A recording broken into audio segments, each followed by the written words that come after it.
ఘంటసాల మండల పరిధిలోని శ్రీకాకుళం వెంచేసి ఉన్న శ్రీ రాజ్యలక్ష్మి భోగలక్ష్మి సమేత శ్రీకాకుళేశ్వర స్వామివారి కళ్యాణ బ్రహ్మోత్సవాలు ఈ నెల 10వ తేదీ నుంచి 14 వరకు నిర్వహించనున్నట్లు దేవాదాయ శాఖ డిప్యూటీ కమిషనర్ దాసరి శ్రీరామ వరప్రసాదరావు తెలిపారు.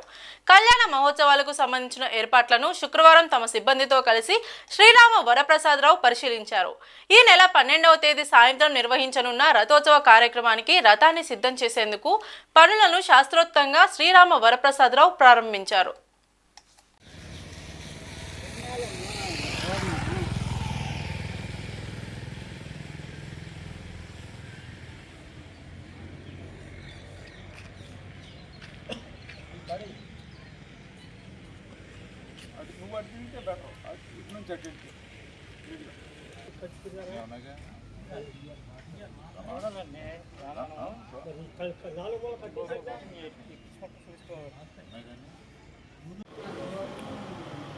కృష్ణా జిల్లా ఘంటసాల మండలం శ్రీకాకుళం గ్రామంలో వేంచేసి ఉన్న శ్రీకాకుళేశ్వర స్వామి ఆంధ్ర మహావిష్ణు యొక్క బ్రహ్మోత్సవాలు ఈ నెల 10వ తారీఖున ప్రారంభమవుతున్నాయి.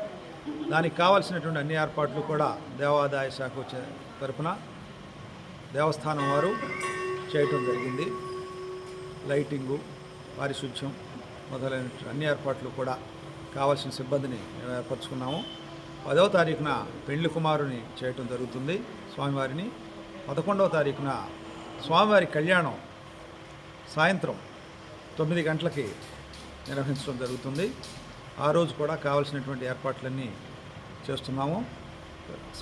మాకు కావాల్సినటువంటి సిబ్బందిని, పోలీసు వారిని కూడా సహకారం అడగటం జరిగింది. ఆ రోజు కళ్యాణం 11వ తారీఖున రాత్రి. నెక్స్ట్ డే 12వ తారీఖున రథోత్సవం జరుగుతుంది. అది సాయంత్రం 5 గంటలకి మొదలవుతుంది. ఈ రథోత్సవం కూడా భక్తులు విరివిగా పాల్గొంటారు. స్వామివారు గ్రామ వీధుల్లో విహరిస్తున్నప్పుడు భక్తులు అధిక సంఖ్యలో ఆ స్వామివారిని దర్శించుకుని స్వామివారి ఆశీస్సులు తీసుకుంటారు. ఆ కార్యక్రమానికి కూడా అన్ని ఏర్పాట్లు చేస్తున్నాము. ముఖ్యంగా పోలీసు బందోబస్తు, మా డిప్యూటేషన్ సిబ్బంది, వీరందరితో కావాల్సినటువంటి ఏర్పాట్లు చేస్తున్నాము. 12వ తారీఖు రథోత్సవం తర్వాత ఈ సంవత్సరం మేము 14వ తారీఖున గౌరవ శాసనసభ్యులు శ్రీ మండలి బుద్ధప్రసాద్ గారి ఆధ్వర్యంలో వారి సూచనల మేరకు శ్రీకృష్ణదేవరాయల ఉత్సవం నిర్వహించడం చేస్తున్నాము. 14వ తారీఖు సాయంత్రం ఆ సందర్భంగా కేవి సత్యనారాయణ గారి చే ఒక కూచిపూడి నృత్య రూపకం ప్రదర్శించబడుతుంది. మంచి సాంస్కృతిక కార్యక్రమం ఇది. ఉన్నత ప్రమాణాలతో ఆర్టిస్టులందరూ కూడా ఈ కార్యక్రమాల్లో ప్రదర్శనిస్తారు. ఈ కార్యక్రమం ఈ సంవత్సరం ఈరోజు చేయడానికి గల కారణం, మనకి ప్రతి ఏటా ఫిబ్రవరిలో శ్రీకృష్ణదేవరాయల ఉత్సవం జరుగుతుంది.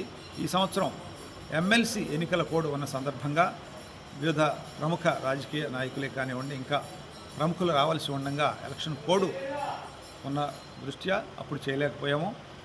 ఇప్పుడు ఆ కార్యక్రమాన్ని 14వ తారీఖున బ్రహ్మోత్సవాల్లో భాగంగా ఏర్పాటు చేయడం జరిగింది. ఆ కార్యక్రమానికి కూడా భక్తులందరూ కూడా ఇచ్చేసి పాల్గొనవలసిందిగా కోరుతున్నాము. సాంస్కృతిక కార్యక్రమాలు ప్రతిరోజు ఉన్నాయి.